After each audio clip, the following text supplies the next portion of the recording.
asalaamaaleykum wa rahmatullah mbokk yi xarit yi ñoo ngi leen di nuyu di am mbégte saa su nekk di ànd ak yéen si suñu télévision Ousra rawatina si suñu émission waxtaan wi jamono ji ñuy topp actualité mbaa ñu tànnal leen thème bi nga xamante ne méngoo na ak jamono tax na tey ñu tànnal leen li nga xamante ne mooy jeunesse et développement ci wàllu googu la ñu fas yéene waxtaanee tey ci loolu ñoo ngi danal suñu gan gi ñoo ngi koy remercier déjà déplacement bu mu def ngir mu fekk ñu si suñu chaîne El Ousra.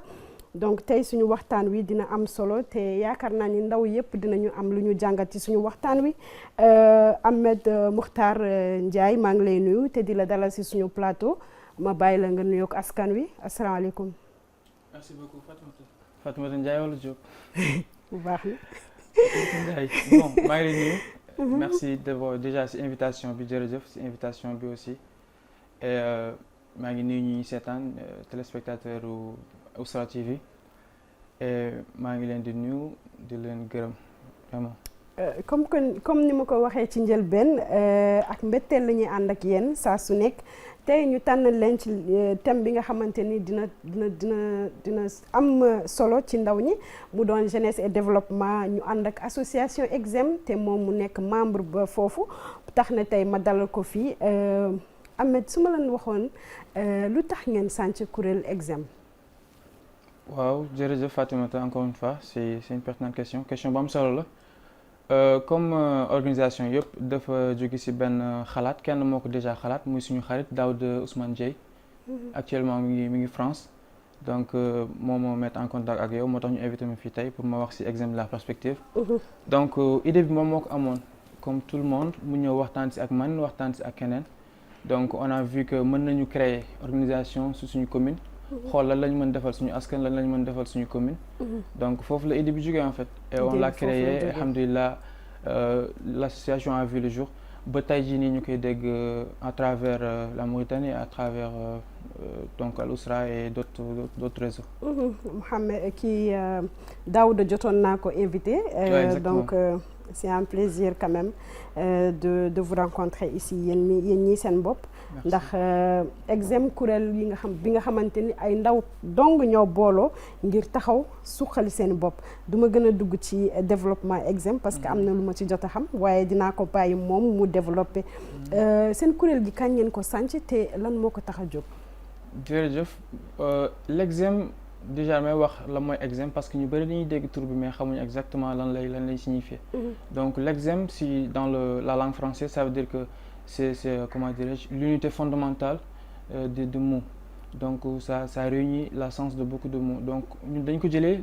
que day réunir ay idées yu bëri donc mën nañu bañ bokk ay idées day boole ay idées yu bëri exactement donc c'est une jonction d'idées yoo xam ne day boole suñu idées ñun ñëpp ñu boole ko mu nekk benn donc foofu la l'EXEM jóge donc ñu ngi ko créé en 2022 ba 2026 cette année donc on œuvre ñu ngi comment dirais-je ñu ngi yëngatu si lépp lu jëm si wàllum développement suqali sa gox suqali jeunesse aussi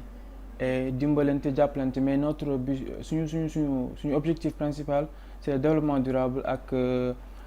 comment dirais-je l'autonomisation des jeunes donc nan la ñuy def ba mën jàppale ndaw ñi nan la ñuy def ba mën créer ay formation nan la ñuy def ba mën suqali suñu gox bu ñu gisee tey jii nii loo xam ne war na yàq su gox bi bu ñu si mënee taxaw ñun en tant que jeune ñu jéem si taxaw xool lu ñu si mën def ñu def ko si suñu mënee waxtaan ak suñu ay magi gox suñu ay responsable de quartier ñu waxtaan ak ñoom tey jii woo leen xool nan la ñuy def ba ñokk suñu gox ñokk suñu quartier suñu communauté dimbali jeunes yi et ko wax dimbali jeunes yi wax développement donc loolu mooy mënuñu wax réew te waxuñu jeunesse te mënuñu wax développement te waxuñu jeunesse ngeen doon ay ndaw yu jàmbaarle lool ngeen di def liggéey yu am solo ci loolu yëpp gis nañu ngeen am taxawaay bu am solo ci wàllum leadership bëgg nañ leen laaj pour ndaw bu bëgg a doon benn leadership bi nga xamante ne dañ koy ràññee fépp ci taxawaayam ci liggéeyam bu am solo lan lay laaj. waaw Fatimata question bi c'est intéressant mais d'abord leadership mënoo ko wax tant que nekkoo leader te leader mën kenn du ñëpp ñoo koy nekk parce que leader boo ragalee mënoo nekk leader donc leader day am fit déjà donc leader day am sens de responsabilité du doon Ndiaye rek. waaw xam nga Ndiaye aussi soo sante Ndiaye foog nga am fit donc moo ñu indi fii donc ay xale yu ndaw lañ xamuñ dara mais juste ñun dañu am fit on est jusqu'au bout donc suñu amee benn idée dañuy fexe dem ba mu jeex comme on dit donc si loolu lañ créé Exem ba tey jii nii xëy na fu mu egg sax ça nous a un peu surpris mais foogoon nañ ko si quoi on attendait tout cela donc bettuñu mais tey jii boo waxee leadership boo waxee déjà leader il faut nga nekk nit koo xam ni da ngay soucier wu pour ñeneen ñi da ngay maanaam yow problème ñeneen ñi da ngay def comme sa problème da ngay dimbali nit ñi te doo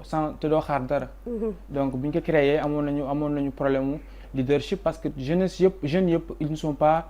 des leaders ils sont pas des leaders donc leader yàlla mooy tànn nit xëy na def ko leader wala def ko njiit comme Daouda par exemple Daouda Dieye c'est un leader parce que c'est lui qui a créé l'Exem moom moo créé Exem tey jii wooñu ñun tamit ñu topp si moom bi mu demee tey jii ba am occupation voyage nekk France dafa jox keneen lenge parce que moom moo nekkoon président l'Exem après mu jox ko Absatou ba mu demee moom tamit ba xam ni dafa occupé ñu def beneen élection ñu jox aussi exemple maa ngi nuyu de passage suñu président Mawlud Mohamed instant bi mooy président Exem de la République donc noonu la ñuy demee quoi donc on essaie de créer des leaders et leadership aussi mooy nga fexe yow ba amal nit ñi njëriñ parce que mënoo dund nii rek au sens de dund nii rek exister sans rien faire donc da ngay amal sa gox njëriñ même su fekkee da ngay xëy suba dajale say xarit bale sa koñ en retour duñ la si jox lu bëri mais yow tu te sens fier tu te sens que leader tu te sens que def naa dara pour sama waa dëkk pour sama gox et bu ñëpp defee loolu aujourd'hui tey jii donc je pense que changement dina dina am bu baax a baax noonu laay déggee leader en fait maanaam boo bëggee doon leader faw nga doon jàmbaar am fit exactement am sañ-sañ exactement am donc ndaw yu am li nga xamante ne mi ngi nekk ci ñoom dañ lañu manqué xëy na ñu jàppale neneen ngir ñu mën a wane seen njàmbaarte ak seen xarañte mën a taxaw seen gox lu am solo li nga xamante ni mooy Exem seen association yan jéegu ngeen jot a defagum ci seen association bi ngeen xamante ni yéen ñi développé ngeen ci wàllum ci biir réew mi merci bon commencement bi metti woon na trop parce que au début xam nga doo am moyens qu'il faut doo am aussi expérience qu'il faut donc metti woon na mais jege nañu ñi nga xam ne ñooñu jiitu ci milieu bi ñoom ñoo ñu jàngal ñoo ñu won yoon bi aussi réaliser nañ de beaucoup de projets durant ces années parce que 2022 ak léegi donc c'est pas 2 jours donc réaliser nañ ay projets yu bëri yoo xam ni jeunesse bi bénéficier nañu ci gox bi aussi bénéficier nañu ci donc aussi am nañ ay partenaires yu bëri donc je peux citer région de Nouakchott GRDR donc aussi je remercie de passage un mentor donc c'est Alioune Diakité. Il nous a beaucoup aidé, Alioune Diakité, oui. C'est un leader dans ce domaine. Donc il nous a beaucoup aidé parce que Pekal Nek il fait de bons actes et il nous aide aussi. Donc c'est lui parmi lui et tant d'autres, ils nous ont montré la voie. Ñooñu jàngal ñooñu won yoon bi ba tey jii nii on a fait beaucoup d'activités machallah et de réalisations yu bëri ak ay réalisations ci seen gox ndax ràññee nañ leen ni mu leen waree ci seen gox waaw ràññee nañ ñu ni mu waree parce que xam nga ak réseaux sociaux yi aussi dara umpeetul donc on nous connaît exactement xam nañ ñu bu baax xam nañ ñu suñu gox xam nañ ñu au niveau aussi de Nouakchott je peux dire au niveau des réseaux aussi xam nga am nañ ay pages et tout donc ñu ngi dem ndànk-ndànk duñu association bu mag quand même au sens du nom mais juste que ñi ngi def li ñu mën ñi ngi def li ñu mën si suuf lañ jógee bëgg jëm si kaw aussi incha allah j'espère que daañu fi egg incha allah Agnès lan ngay def en tant que ndaw ngir suqali sa réew ngir soqali sa askan waaw loolu aussi bañ a xaar parce que tey jii boo toogee di xaar dara du la fekk si boo toogee di xaar que gouvernement wala ñeneen ñëw créer l'association non c'est impossible donc yow yaay jóg en tant que jeune en tant que mauritanien en tant que ku bëgg sa réew patriote donc nga jóg nga créer dara nga def dara bu la si fekk c'est bon mooy li ma la wax sànq rek leader koo xam ne da nga koy fekk si yoonam boo ko poussé dina dem boo ko poussé dina dem donc da nga koy fekk si yoon dimbali ko fekk moom am na lu mu jotoon a def si yoonam donc koo xam ni waroo toog di xaar waroo toog aussi di lamenter waroo nekk chaque fois di jooy di jooytu xam nga di wax que doxul nii donc da nga war créer ay moyens yoo xam ne ñoo lay permettre gëm ko exactement surtout gëm-gëm ba pare gëm ko parce que ñun bi ñuy créer Exem dañ ko gëmoon ni un jour dinañu dégg te dinañu gis donc c'était juste ça donc da ngay def dara mais dañ koy gëm mais boo defee dara tey jii te gëmoo ko donc mën nga ko bàyyi. c'était juste ça ouais da ngay séntu da ngay am séntu yomb. exactement da ngay séntu fu sore aussi. mais aussi nekk benn ak di liggéeyante ak ñoo xam ni aussi am nañu yiite si li ñuy def parce que di liggéey ak ñoo xam ni amuñu yiite si li ñuy def donc fi ngeen jëm du sori. loolu rek la aussi conditions yi du la ko permettre des fois mais yow yaay créer les conditions qu'il faut pour avancer pour créer yow li nga bëgg pour un avenir meilleur comme on dit. li nga xamante ni mooy association EXEM am nañu taxawaay bu am solo ci suñu réew te ñoo ngi wane seen bopp di def ay liggéey yu am solo ci wàllum taxawu ndaw ñi te jàppale ndaw ñi bu baax a baax tax na tey ma dalal leen fii du li nga xamante ni lu am solo la seen association. tey am na li ngeen def ëllëg fan ngeen bëgg séentu seen bopp. waaw fi ñuy séentu suñu bopp ëllëg mooy fi ñuy dégg organisation yu mag yi mën nañ jóge ci association dem ba ñuy tudd ONG donc dem ba yore ay projet incha allah yoo xam ne yu gën a mag la yu gën a rëy yoo xam ne day laal peut-être tout le pays ou bien à l'échelle internationale parce que aussi ñuy œuvrer ci côté boobu aussi fexe ba defal amal njëriñ suñu dëkk toujours c'est ce que je dis alors amal njëriñ suñu dëkk fexe def dara pas pour ñun mais ëllëg génération bi di ñëw tey jii nii man sama rak xëy na bu màggee ma dugal ko examen man ñaan naa yàlla ëllëg occupé ci leneen wala nekk sama liggéey wala nekk ci leneen dootuma am jot donc ñu ci ëpp loolu moo tax ñuy dem ba benn instant dañuy retiré parce que dootuñu am jot exactement da ngay dem ba dootoo mën continuer mais est-ce que ëllëg daa am ñoo xam ne ñoo lay téyel flambeau bi pour continuer yow li nga doon def di amal toujours njëriñ sa dëkk di amal toujours njëriñ sa communauté di représenter sa askan surtout c'est important di représenter sa askan di représenter sa bopp aussi c'est juste ça li ñuy ñaan aussi mooy yàlla may ñu tal ak fekke comme on dit ba ñu li nga yegg si kaw xamante ni mooy développement ak li nga xamante ni mooy jàppale ndaw ñi buñu ci lan ngeen gën a viser wu seen vision ci fan la nekk ci li nga xamante ni mooy taxawu ndaw ñi jàppale leen exactement boo waxee l'autonomisation de la jeunesse daa laal chômage daa laal formation daa laal domaine yu bëri daa laal éducation xam nga te la mission est à double sens la mission je peux dire autant pour moi la mission est à double sens donc le développement durable ak comment dire l'autonomisation de la jeunesse donc boo waxee jeunesse da ngay laal pàcc yu bëri boo waxee aussi développement durable daa laal éducation daa laal environnement daa laal ay domaines yu bëri donc moo tax ñun am nañu mission principale mais teewul ku ñu soxla wala suñu gox soxloo si benn domaine précis dañ ciy dem defal la def si li si war ba am si résultat aussi je voulais dire que l'examen ay jeunesse rek ñoo ko sanc donc on opte sur la formation de jeunesse nan la ñuy def tey jii ba jeune bu génnee soit université wala bu génnee yore diplôme am du taxaw juste di xaar emploi bu amee emploi c'est bien mais bu amul emploi tey jii nan lay def wala nga gis koo xam ne def na formation universitaire wala am na ay diplôme universitaire ba pare mais il a du mal à s'intégrer ou bien à s'orienter dans la société. Vous comprenez? Dañuy def ay formation sur la prise de parole en public, sur l'entrepreneuriat, sur le leadership aussi. Donc c'est pour booster le jeune parce que da ngay gis jeune boo xam ne macha allah li ne si boppam rek c'est intéressant mais amul ay jumtukaay yu koy may xëy na mu génne leen si boppam donc peut-être day xaw tëju mais ñun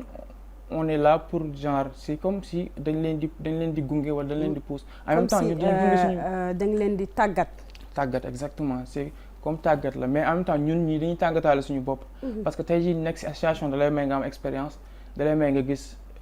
loo gisul woon di jàng di organiser di xam àdduna bi lu si dox exactement ñun tamit daf ñuy may expérience suñu demee di ñaan xëy na peut-être am na ñeneen ñoo xam ne dañu ñëw pour continuer mission bi loolu rek la donc voilà ndax li nga xamante ni mooy sanc association ndax yomb na te yan jafe-jafe ngeen di jànkonteel ci seen association waaw sanc association yomb na yombul yomb na du point de vue man yaakaaruma woon que ni mu yombee du point de vue am récépissé am nekk légal par exemple la légalisation donc c'est pas trop difficile mais le problème en est que mooy ressources humaines bi moo jafe tey jii nii nga gis ay jeunes yoo xam ne dañuy pare pour ànd ak yow ci mission bi ngeen ànd di joxe seen temps pour seen koñ di joxe seen temps pour seen communauté xëy na yenn saa dañ ko dina ñii amuñu bëgguñ dara seen àdduna wala amuñu objectif amuñu ambition alors que defuñu ko pour loolu mais dañ ko def pour ëllëg dañ ko def pour xëy na comment dirais-je pour xëy na représenter suñu gox wala pour amal njëriñ suñu gox loolu laa doon wax au début donc mënoo nekk jeune ci quartier rek toog amuloo njëriñ sa gox te saa yoo xëyee aussi di kaas loolu donc yow acteur nga sa quartier acteur nga sa réew donc mënoo toog noonu rek di xoole te defoo dara c'est juste ça loolu moo tax mais jafe-jafe yi ñu siy jànkonteel yi si ëpp mooy de financement et tout ça mais alhamdulilah ñi ngi jot ay financement quand même à travers projet yi ñuy def yi donc je trouve pas beaucoup de difficultés. amoo leen beaucoup de difficultés. xëy na jeunesse bi. jóg taxaw ak yéen rek jeunesse bu gën taxaw wala jeunesse bu gën bëgg li muy def. wala bu sérieux moom lañ ngeen soxla loolu lañ ngeen manqué. exactement te yow mooy seen jafe-jafe yi nga xamante ni da leen di sonal ndax neex na ay ndaw bu ñu booloo yeneen ndaw fekk ci leen. donc dafay neex ci xol bu baax a baax. li nga xamante ni mooy association EXEM. seen taxawaay am na solo duma ko tàyyi di ko wax ndax dama gis liggéey bu am solo bi ngeen di def li nga xamante ne mooy seen i projet d'avenir yi nga xamante ne yéen a ngi visé wu actuellement ci seen i association yan projet la. waaw projet d'avenir yi pour l'instant juste continuer ci li ñu nekkoon ce qui est le développement durable ak l'autonomisation de la jeunesse fexe toujours jeunesse bi am ci lu mu jàpp am formation bu baax. mën représenter boppam mën représenter goxam mën représenter dëkkam donc fexe suñu gox yi développé wu suñu dëkk yi développé wu parce que tey jii nii boo xoolee état xëy na bëgg na def mais mënul def lépp donc il va falloir que ñun jeunesse bi ñu jóg jàpp si dara donc même xëy suba benn dimanche ngeen regroupé wu bale seen koñ sax bu leen ko xeeb en fait c'est quelque chose participation la exactement donc association bi si loolu rek si lance boobu rek la nekk toujours donc projet d'avenir incha allah ñi ngi ñëw on va cibler incha allah la jeunesse surtout on va cibler le développement durable on va cibler beaucoup de domaines incha allah et loolu rek la am. ndax seeni projet xale yu jigéen yi ak jigéen yi bokk nañ ci. oui exactement parce que dégguma benn yoon nga wax ñu ci seeni projet ndax ñun bokk nañ ci. exactement bon danaa la nettali benn anecdote peut-être parce que au début association bi muy soog a commencé peut-être projet yi mu njëkk def yëpp ça parlait que des filles et de la femme donc dañ demoon ba ñuy takki na naan que EXEM moom jigéen ñi rek la fi nekkal ñun non nekkul fi jigéen ñi mais aussi jigéen ñi dañ soxla ndimbal bu baax jeune fille dañ soxla ndimbal bu baax surtout góor ñi tamit soxla nañ ndimbal non mais ñun teel a bàyyi jàng bi sax moo tax ñu bëree ci ñun ñoo ngi toog ci biir kër yi donc soxla nañu ndimbal bu baax a baax ci wàllum formation ci wàllum développement te day baax ci ñun ma bàyyi la nga yeggale exactement comme li nga wax xam nga jigéen aussi dafa soxla ndimbal donc suñu projet yu bëri dañuy bàyyi xel lu bëri jigéen ñi d'ailleurs suñu présidente bien sûr jigéen la woon moom d'ailleurs bi mu bàyyee poste bi yàggul sax Absatou donc si côté boobu aussi on essaie de faire comment dirais-je de ne pas favoriser les hommes comme poste bu góor mën téye rek jigéen mën na ko téye donc suñu association firndeli si loolu donc jigéen nekk na président donc c'est pas un problème pour nous donc on pense à nos sœurs on pense à la femme de façon générale suñu yaay yi aussi la même chose donc defal leen information si ay domaines parce que daf leen di dimbali encore sensibiliser leen de plus en plus si nouvelle technologie bi aussi c'est important nan la ñuy yore téléphone yi et tout ça xam nga yooyu aussi suñu projet d'avenir la bokk xam nga parce que jamono buy dox rek da ngay essayer dox ànd ak moom essayer de changer de démarche essayer de sensibiliser jamono dafa naqadi aussi trop essayer de sensibiliser la jeunesse xale yi xam nga c'est important je pense que loolu daal bokk na si suñu mission. seen mission maa ngi lay dégg ci ngay wax xale yi lan ngeen amal ngir xale yi ñoom it ci la ñu bokk. ci association si àddina bi la ñu bokk si association yi la ñu bokk xale yi on a l'habitude suñuy organiser benn activité dañuy woo xale yi ndaw yi pour ñuy jàppale xam nga nekk si biir même su fekkee dañ lay xëccal benn chaise sax daf leen di wan benn exemple daf leen di wan que ëllëg yéen mën ngeen def comme ñun. que mën ngeen bañ di taxawaalu di dem di sàcc wala di defi leneen mais ngeen ñëw xool seen mag yi tey jii lan la ñuy def ëllëg xëy na seen xel wala daa ngeen fàttaliku suñu mag yi defoon lii parce que ñun je me rappelle suñu grand yi daan nañ ko def suñu grand yi daan nañ def association mais temps boobu ñun xamuñu woon sax lan mooy association mais bi ñu demee ba màgg tey jii si lañ xam que association ndekete lii la doon jëriñ donc xale yi à travers les écoles dañu fay dem di sensibiliser parce que xale place am école du mbedd donc exactement donc dañuy dem si école yi dañ leen di sensibiliser dañ leen di woo di waxtaan ak ñoom dañ leen di corriger aussi donc ça fait partie de l'éducation exactement lu am solo mënuñoo wax réew te waxuñu jigéen ak ndaw ndax ñun rek ñoo mën a téye réew mi te ñun ñoo mën a jëmal réew mi ca kanam li nga xamante ni mooy exem lan ngeen xaar ci nguur gi lan ngeen di xaar ci moom ngir jeunesse gi lan ngeen bëgg exactement bi ngeen xamante ni nguur gi bu si jàppee rek dina taxaw ndaw ñi waaw nguur gi déjà mi ngi def effort je peux dire exactement parce que nguur xam nga jeunesse moom loo ko mën dimbalee te li nga koy dimbalee da nga koy dimbalee pour mu am xëy donc c'est une partie boo xam ne c'est très intéressant parce que chômage bi bëri na donc il y a le programme 3000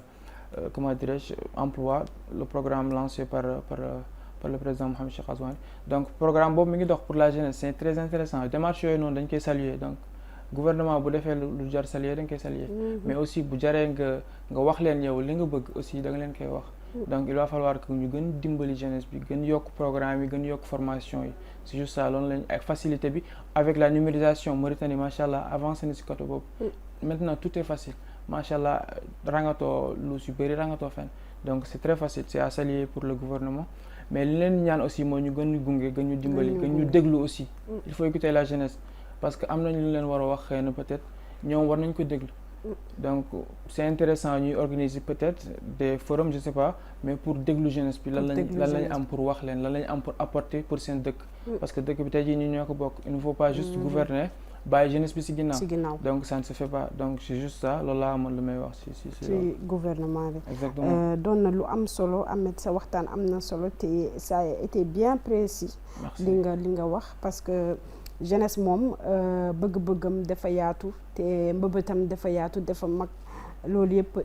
réewam moo ko tax a jóg wala li nga xamante ni mooy askanam moo ko tax a jóg ndax yéen a ngi xalaat génnee seeni sensibilisation hors de Nouakchott. Oui bien sûr exactement parce que l'exemple de la perspective au début amoon nañ ay pôles au niveau du Sénégal au niveau de parce que l'impact c'est pas en fait l'impact c'est le monde. C'est l'Afrique c'est la sous-région donc exemple mën na nekk association boo xam ne c'est une association nationale mais objectif yi wala ambition yi va au-delà de national c'est international donc yooyu mooy ça fait partie de nos ambitions bien sûr incha allah dinañ si egsi te bëgg nañ si egsi incha allah donc essayer de créer des pôles au niveau du Sénégal amoon nañu Burkina Faso amoon nañu Tchad et au niveau de la France Daouda mi ngi foofu donc il nous représente xam nga di essayer parler avec le diaspora parce que y a une diaspora mauritanienne boo xam ni ñoom aussi dañuy dimbali lu si bëri les idées yeeg yëpp fa lay jóge donc dafa bokk si développement nga dem si réewu jàmbur gis fa dara mu rafet mu baax nga indi ko sa réew def ko si donc on essaie de faire ça donc idées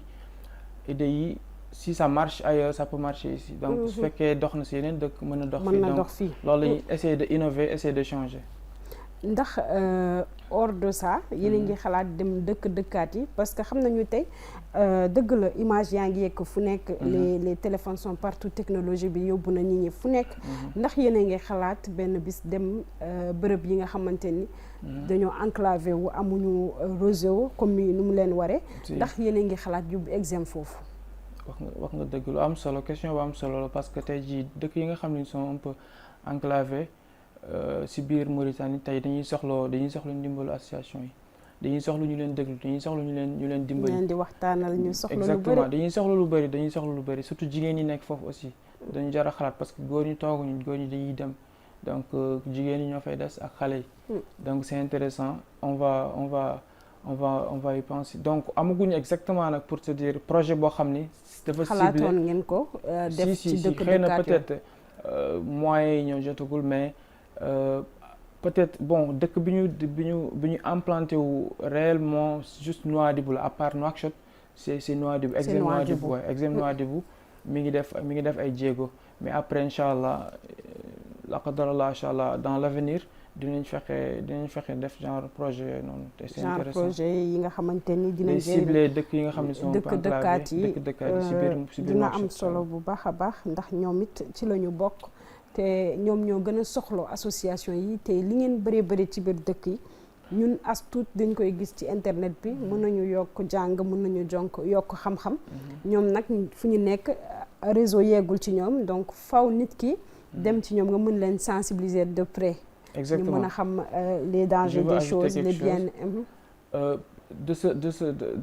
Bon loolu je vais faire appel à la jeunesse parce que tey jii nii xam nga boo nekkee moom laa lay wax sànq ànd ak ay jeunes yoo xam ni sont tellement ambitieux mais bëreewu leen exactement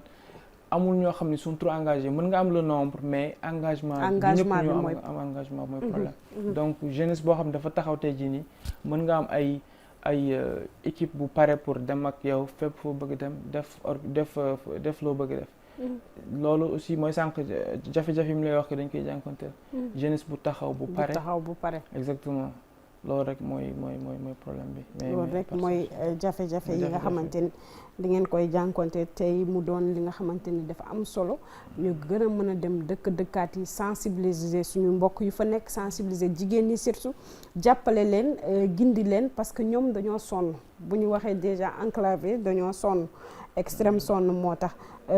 xam naa lu ñu mayoon ci waxtu léegi mu jeex waaye laata loolu dinaa dugal question bi li nga xamante ni mooy yan conseil ngeen am ngir jeunesse bi tey ngir ñu mën a développer seeni réew.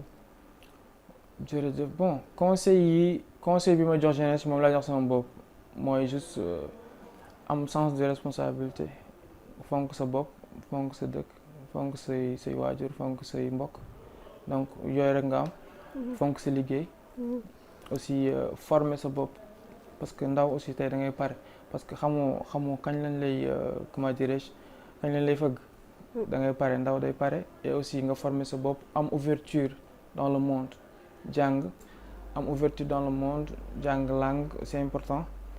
xam lan moo la war nga nekk si xam loo xam ni waru la nga bàyyi nekk si li nga nekk gëm sa bopp aussi parce que tey jii gëm sa bopp moo ñu indi fii ñu toog ni tey jii je peux dire loolu aussi c'est intéressant loolu laa am lu may conseil li may conseil ndaw yi moom lay conseil sama bopp mooy gëm sa bopp fonk sa bopp liggéey dimbal say waajur dimbal say mbokk fonk say mbokk parce que amoo ñu leen gën c'est juste ça fonk sa dëkk aussi lu am solo ak jigéen ñi ban conseil ngeen leen di jox te ban lan ngeen di ñaax ndaw ñi ak jigéen ñi waaw ndaw ñi ak jigéen ñi donc c'est la même chose jigéen ñi donc ñu gën a bàyyi xel seen bopp parce que jigéen ak góor bokk jigéen ëllëg yaay ngay nekk ëllëg yaay yore société jigéen société la donc jigéen da nga war fonk sa bopp donc à travers les réseaux sociaux di nga gis lu nekk jigéen da ngay fonk sa bopp xam sa ëllëg tey nga koy préparer donc soo fonklee sa tey rek sa ëllëg mën na naqari donc jigéen ñi ñu leen di conseiller ñu gën a fonk seen bopp. d'accord li may ñaax jigéen ñi ak ndaw ñi mooy li may ñaax sama bopp mooy ñu gën a taxaw ñu gën a fonk suñu bopp ñu gën a liggéey pour suñu dëkk ñu gën a comment dirais-je ñu am ouverture ñu xam exactement lan moo xew ci monde bi parce que àdduna bi jamono ji léegi dafa tëradi comme on dit donc il va falloir faire très attention xam fi ngay war a dem xam li nga war a def xam si leen la boole nga bokk ci loo xam ne bokkoo ci bu ci dugg bu ko jege donc c'est juste ça c'est des conseils man donc du bari xam-xam du bari du dara donc aw ma ay conseils yu mu leen jox conseils yi may joxe donc dama koy commencer sama bopp exactement c'est juste ça loolu rek laa am lu may wax mbokkee xarit yi dégg ngeen li nga xamante ni mooy ay kàddu yi Mouhamed yëkkati yaakaar naa ni ñun ak yéen ñëpp dinañu am lu ñu jàngat bu baax a baax ci kàddam yi ndax am na solo te dina njëriñ askan wi surtout ñun ndaw ñi dinañu njëriñ bu baax a baax te ma leen di jox dig daje Mouhamed dem lay remercier balaa may joxe nit ñi dig daje dem lay remercier bu baax a baax yow mi bàyyi sa yitte yëpp ngir toog ak ñun fi am ak ñun waxtaan gu am solo gi donc maa ngi lay remercier bu baax ma bàyyi nga tàgg toog askan wi. waaw maa ngi doon je remercie tout le monde commençant par yow di remercier ñi ma doon ñu doon seetaan à travers Al Ousra di remercier samay xarit samay mbokk di remercier ñi may liggéeyantal di remercier samay élèves parce que je suis prof d'anglais di remercier samay students suñu centre Golden English Center au niveau de PK8 merci beaucoup. maa ngi lay remercier bu baax a baax yow Mouhamed yow mi bàyyi sa yitte yëpp ngir toog ak ñun fii am ak ñun waxtaan gu am solo gi donc maa ngi lay remercier bu baax bu leen ñu fàttee seetaan si suñuy plateforme digitale ñoo ngi fépp foo leen tapé Ousra TV mën ngeen seetaan suñuy émission yu neex yi duma fàtte di remercier waa régie si liggéey bu rafet bu ñu def bi te maa ngi remercier ñëpp di leen di jox dig daje beneen ci beneen émission ak beneen gan bu ñuy dalal fii Ali Mouhamed ba beneen incha allah.